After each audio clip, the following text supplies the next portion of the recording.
This goes out to all them hard-working Americans out there. We got you back, baby.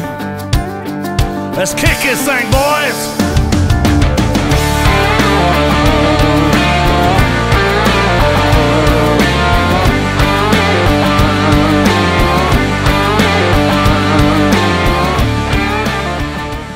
Good morning, fellow legislators. Joshua, Kirby, and I are going to be doing this video to give a quick description of the 4 bills that we'll be discussing later today at the floor session. So the first bill that we're going to talk about is H.R. 27, also known as the Crude Oil Free Exportation Act, written by Ryan Finn, playing a congressman from Texas. So basically, this bill is designed to allow free exportation of oil, meaning that oil can be transported across borders, whether it be the border from Canada to the U.S. or across state lines, anywhere in the United States without being barred by the government or any local governments or any tariffs and stuff like that. So basically, just allowing oil to be freely transported across the country. So basically what this bill does is it allows for crude oils that have been drilled and refined in the United States to be freely exported to other countries. Currently, that's banned by legislation that's been in place for over 30 years. What this will do for the nation, it'll help fulfill the jobs and energy part of our platform. Allowing the oil produced here to be exported will increase the drilling and the production of domestic oil. And it will be more profitable for the states that have drilling and those raw energy materials in their states. It'll increase jobs. It'll help the economy as a nation and for the individual states, and it'll help put Americans back to work all over the nation. As for the rules, it will be 15 minutes for each side, 30 minutes total, no amendments for either side, and the floor manager is Congressman Finn versus an as-yet unnamed Democrat. As whip, I highly recommend you vote for this bill. It is good for all of us, it is good for the party, and it is better for you for appropriations in the future. Thank you.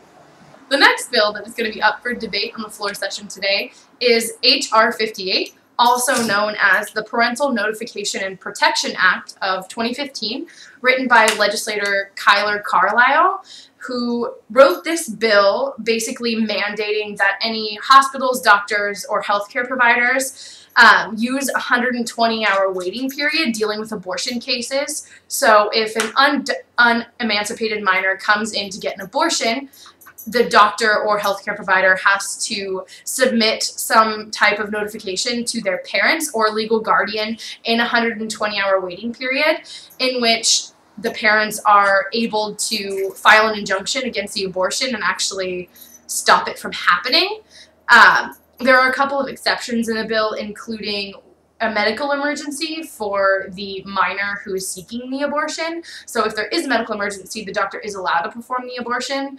But today we'll be debating this bill on the floor. As Republicans, it is important that this bill gets passed because the core of our constituency in the nation is staunchly pro-life.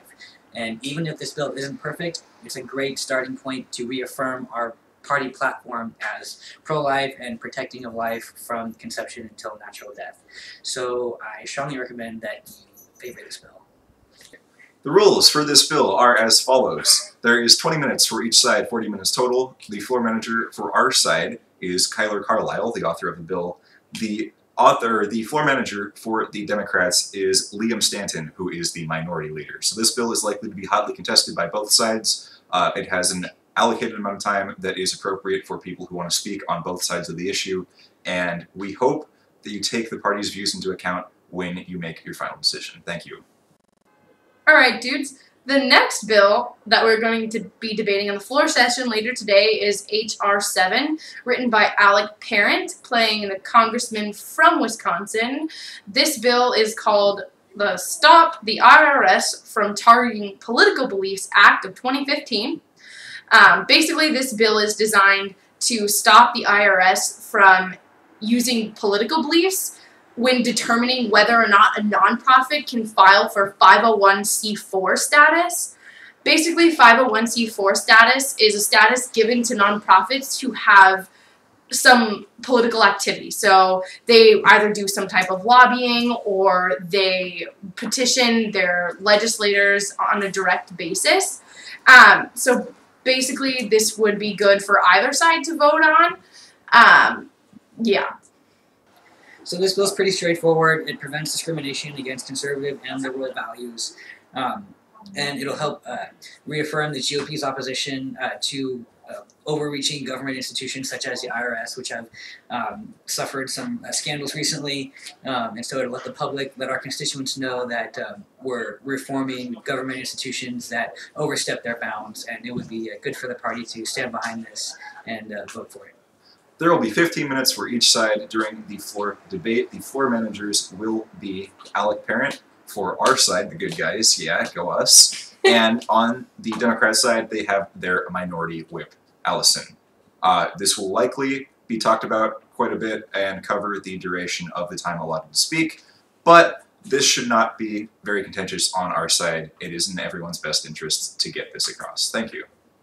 Okay, so the last bill that we're going to be debating on the floor today is H.R. 16, written by legislator Remington Silverstein, and the bill is called the Securing America Act of 2015, and the bill is designed to stop employers from hiring undocumented workers, and it also puts on penalties if these employers are actually being found to hire these undocumented workers, and the penalty is about $50,000 if they do.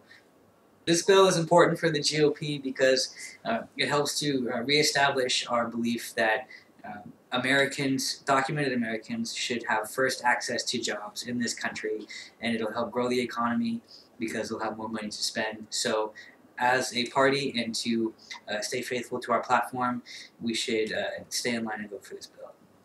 For the last bill, the rules are going to be 10 minutes each side. Floor managers are Remington, as stated previously, versus an unnamed Democrat. There are no amendments for either side, and in addition, it is in our best interest to maintain the party platform in terms of immigration. So, thank you for voting correctly.